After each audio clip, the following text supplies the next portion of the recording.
اعوذ باللہ من الشیطان الرجیم بسم اللہ الرحمن الرحیم رب اشرح لی صدری ویسر لی امری واحلل عقدۃ من لسانی یفقہوا قولی۔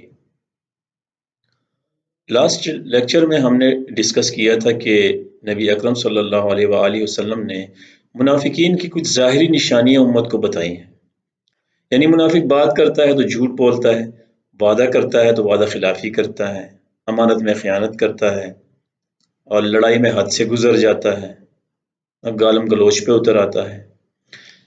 ان نشانیوں کا مقصد امت کو خبردار کرنا تھا کہ اگر یہ سب یا ان میں سے کوئی بھی نشانی کوئی متقی مسلمان اپنے اندر پائے تو اس سے اپنے آپ کو پاک کرے۔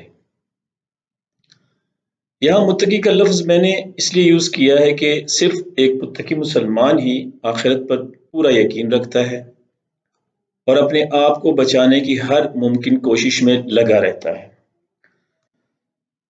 کافر کا چونکہ سارا فوکس اس دنیا کی زندگی پر ہوتا ہے، اس لیے وہ آخرت پر زیادہ غور و فکر نہیں کرتا اور اس کے لیے ان باتوں کی کوئی خاص اہمیت بھی نہیں ہوتی۔ اس کے علاوہ یہ ساری برائیاں اسے اپنے آپ میں نہیں بلکہ سامنے والے میں نظر آتی ہیں۔ اب ہم نشانیوں کو ون بائی ون سمجھنے کی کوشش کرتے ہیں تاکہ ہم ان سے بچ سکیں، کیونکہ اللہ تعالیٰ نے قرآن میں منافق سے زیادہ کسی پر غصہ نہیں کیا اور فرمایا ہے کہ ان المنافقین فی الدرک الاسفل من النار ولن تجد لهم نصیرا، یعنی منافقین جہنم کے سب سے نچلے طبقے میں ہوں گے اور ان کو بچانے والا کوئی نہیں ہوگا۔ منافق کی جو پہلی نشانی نبی اکرم صلی اللہ علیہ وسلم نے امت کو بتائی ہے وہ ہے کہ اذا حدث کذبا، یعنی بات کرتا ہے تو جھوٹ بولتا ہے۔ اب یہ کتنی ڈیپ بات ہے، اگر غور کرے تو عجیب لگتا ہے کہ بات کرتا ہے تو جھوٹ بولتا ہے، یہ کیسے ہو سکتا ہے؟ لیکن اگر ہم غور کریں تو ہمارے معاشرے میں ایسا ہی ہو رہا ہے، ہماری تربیت ایسی ہو گئی ہے کہ ایک جو کیا کہہ سکتے ہیں اس کو، ایک دہاڑی باز مزدور سے لے کر کہ ملک کے سربراہان تک سب جھوٹ بولتے ہیں۔ یعنی منافقت کی یہ پہلی نشانی جو نبی اکرم صلی اللہ علیہ وسلم نے بتائی ہے وہ 99.9% تو ہمارے ملک میں موجود ہے۔ یہ گناہ اتنا عام یا اتنا کامن ہو گیا ہے کہ ہم اس کو گناہ سمجھتے ہی نہیں ہیں، اور اللہ تعالیٰ کی نظر میں یہی سارے گناہوں کی جڑ ہے۔ اب ہم اپنے آپ اور اپنے گھر سے شروع کرتے ہیں۔ سوچے کسی کو ہم فون پر کتنی آسانی سے یہ کہہ دیتے ہیں کہ میٹنگ میں ہوں، شہر سے باہر ہوں، آپ کی آواز نہیں آ رہی، نیٹ بند ہو گیا ہے۔ کوئی ڈور بیل دیتا ہے تو ہم بچے کو یا کہ اپنے ملازم کو کہہ دیتے ہیں کہ گھر پر نہیں ہے، یا کوئی ہمیں 2 لفظوں کا میسج کسی کے لیے دے دے تو ہم اپنی رائے بھی اس میں شامل کر دیتے ہیں، اپنی مرضی کا میسج دیتے ہیں، اور یہ بھی نہیں سوچتے کہ اس سے بات کا پورا مفہوم ہی بدل جائے گا اور کتنا نقصان ہوگا۔ اس کے علاوہ چھوٹے سے چھوٹا اور بڑے سے بڑا بزنس مین قیمت اور کوالٹی کے بارے میں روٹین سے جھوٹ بول رہا ہوتا ہے۔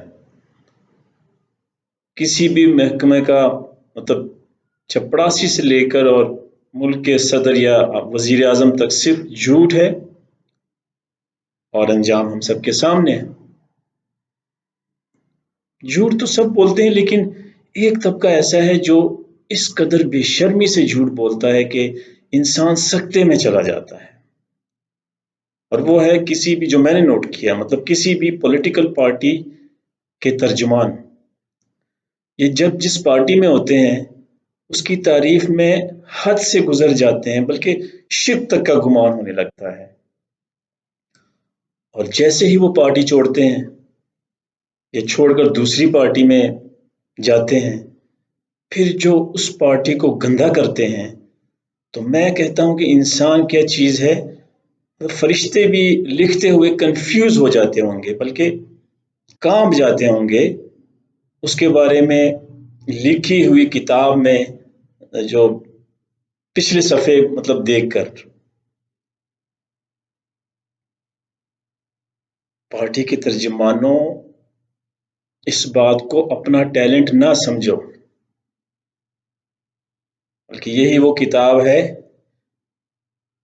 جو گلے میں لٹکی ہوگی۔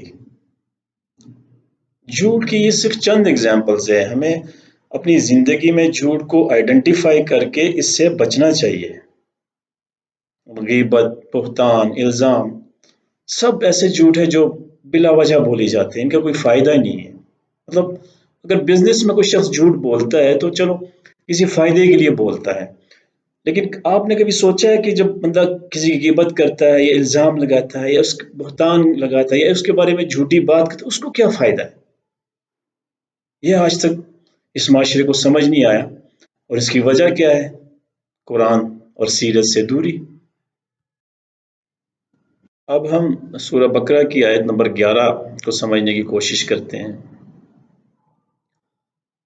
وَإِذَا قِيلَ لَهُمْ لَا تُفْسِدُوا فِي الْأَرْضِ قَالُوا إِنَّمَا نَحْنُ مُصْلِحُونَ۔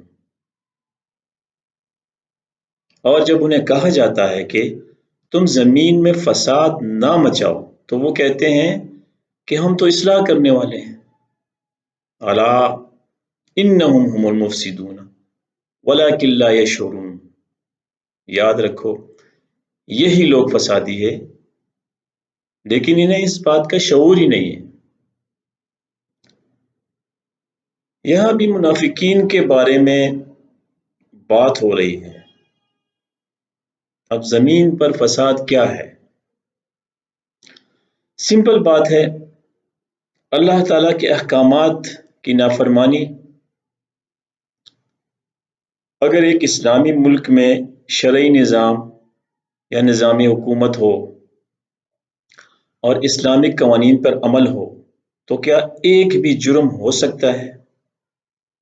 جب محمد صلی اللہ علیہ وآلہ وسلم کو آخری نبی اللہ کا رسول اور قرآن کو وہی مان لیا ہے تو پھر منافقت کی بجائے پوری طرح دین کے احکامات پر عمل کرو۔ دین کو قائم کرنے کے لیے جنگ کرنی پڑتی ہے تو کریں، جان و مال کی قربانی دینی پڑتی ہے تو دے۔ لیکن کچھ لوگ دونوں جہانوں کے پورے مزے لینا چاہتے ہیں۔ وہ چاہتے ہیں کہ ہمیں دنیا میں بھی دین کو غالب کرنے کے لیے کوئی قربانی نہ دینی پڑے، ہم کوئی ایسی بات نہ کرے جو لوگوں کو ناگوار گزرے تاکہ ہمارے تعلقات خراب نہ ہوں۔ وہ سمجھتے ہیں کہ ہم اصلاح کر رہے ہیں، لیکن اللہ تعالیٰ کی نظر میں ایسا نہیں ہے۔ صرف تزکیہ نفس سے کام نہیں چلے گا، دین کے لیے جہاد تو کرنا پڑے گا۔ آپ ہسٹری اٹھا کے دیکھ لیں، نبی اکرم صلی اللہ علیہ وسلم کی سیرت دیکھ لیں، مظلوم کا ساتھ تو دینا پڑے گا، اور امر بالمعروف کے ساتھ نہی عن المنکر پہ عمل تو کرنا پڑے گا۔ اللہ تعالیٰ ہمیں جھوٹ کو سمجھنے اور اس سے بچنے کی توفیق عطا فرمائے، کیونکہ اللہ تعالیٰ نے قرآن میں جھوٹوں پر لعنت کی ہے، لعنت اللہ علی الکاذبین، اور وَلَهُمْ عَذَابٌ عَلِيمٌ، یعنی دردناک عذاب سے ڈرایا ہے۔ کیونکہ معاشرے میں بگاڑ ہی جھوٹ بولنے کی وجہ سے یا جھوٹ بولنے والوں کی وجہ سے پیدا ہوتا ہے۔ قرآن کی ایک آیت ہے، اس میں بڑی اسٹریٹ بات ہوئی ہے، دیکھیں، یا ایھا الذین آمنوا اتقوا اللہ وقولوا قولا سدیدا، اے ایمان والو اللہ سے ڈرو اور سیدھی بات کرو۔ قرآن انسان کا نہیں کائنات کے مالک کا کلام ہے۔ اب اگر رب العالمین کا حکم ہے کہ سیدھی بات کرو تو اس کا مطلب ہے کہ اس میں انسان کا فائدہ ہے، لیکن انسان نہ سمجھتا ہے نہ سمجھنے کی کوشش کرتا ہے. اس کی وجہ یہ ہے کہ وہ وقتی فائدہ چاہتا ہے، جو سامنے فائدہ نظر آ رہا ہوتا ہے.